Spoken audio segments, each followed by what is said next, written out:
Outside in 30 Minutes on 4, after Mark Thomas, debt collector, does his bit for the people of Iraq. This is the Iraqi debt. $383 billion. The rising figures you can see are just the interest repayments. Listen to this pause. It just cost $322. Iraq is bankrupt. If you do the maths, it works out that each Iraqi owes $16,000 each.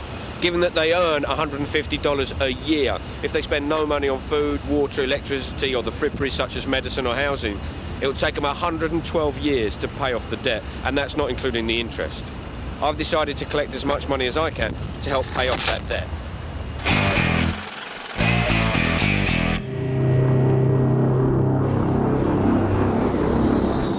Iraq's debt comes from foreign loans, war reparations and broken business contracts.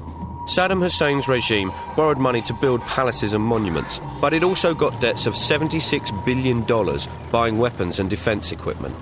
Marconi, Racal and Thorn EMI sold defence material, and some companies like Matrix Churchill, later at the centre of the Arms to Iraq scandal, were some of the regime's most cherished suppliers.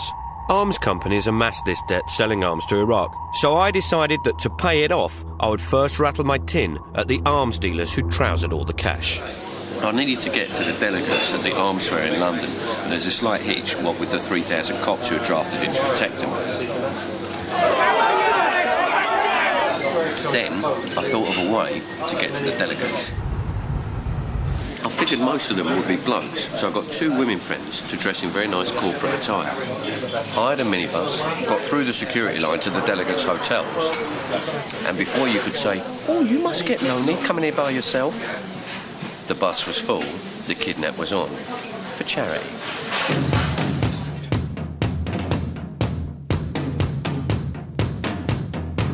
Iraq is saddled with Saddam's debts. Ordinary Iraqis didn't benefit, but here are some of the men who work for the very industry that did. My name's Mark Thomas, I'm from Channel 4. We are providing a complimentary bus this morning, we are filming, and what we're doing, although it's a complimentary bus, we're asking you to make a small donation, any kind of donation, small or large, towards helping reduce Iraq's debt. And the debt, as you can see from this, is about £10,000 per person, which is a hugely crippling debt. It's going to have an enormous impact on Iraq's ability to rebuild itself and to function as a transparent and accountable democracy. And what we're asking is that as members of the defence industry, of the arms industry, that you would perhaps give generously. We've got a little tin here which we hope you'll make a donation, which, as you can see, we've got arms for Iraq. And we hope that, we'll pass this around you, and we hope that you'll feel encouraged to make a donation which will go to help alleviate the plight of Iraq's debt. Thank you very much indeed, that's fantastic. Thank you for your help. 1, 2, 4. Just like to say thank you ever so much. We've got £7.20. I have to confess being slightly disappointed with that.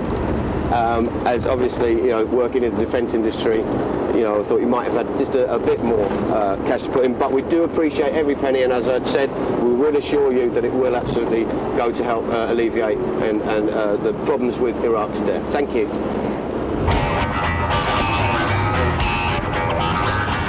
Thank you very much.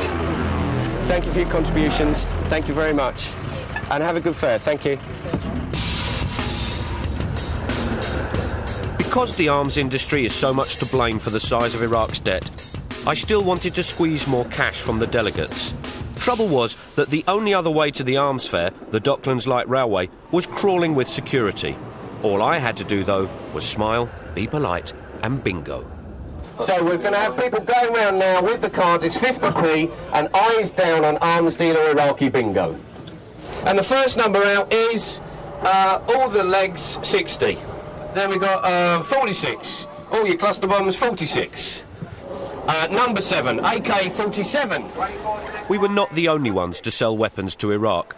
Arms merchants from France, Russia, Brazil, India and loads of Eastern European countries did those deals too. And now Saddam has done a runner, they're all queuing up to get their money back. But Iraq can't afford to pay them. Have you got a house? Have we got a winner? Hey! Hey! That is absolutely fantastic. Can I just check your card? Thank you very much for playing Arms Dealer Bingo. We really do appreciate that. Were you at the... Of course. Excellent. What store were you with? I wasn't with any. So you're just visiting? You were just checking it out, just buying for later? Nothing I wanted to buy. Well, you didn't look under the counter. But thank you very much. Thanks a lot. We have a winner on Arms Dealer Bingo.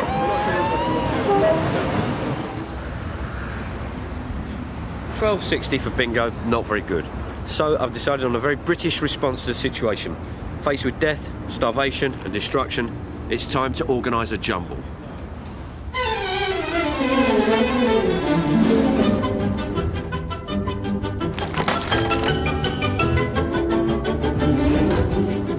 I dropped jumble bags all over London, but I made a special point of dropping them with people, banks, businesses and foreign embassies that dealt with Iraq in the 1980s.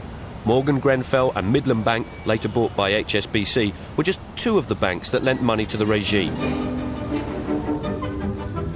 After 3 weeks of bag drops, I went collecting.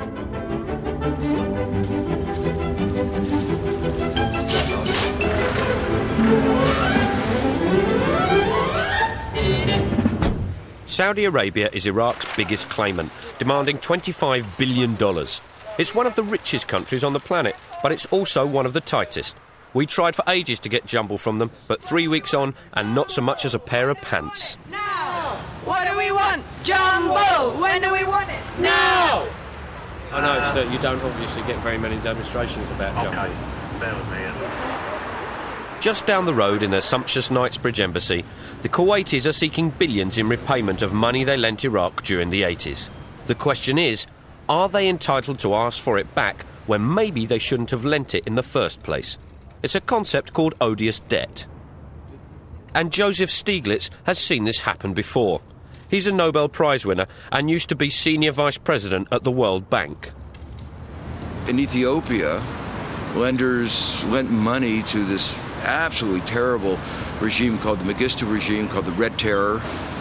And now the government that overthrew him and has set up an attempt to have a regime that is finally raising the living standards of the people in Ethiopia, they have to pay effectively for the guns that killed them for 17 years. And the question is, does it have a moral obligation to repay when the lender, in some sense, had a moral obligation in the first place not to have given the money?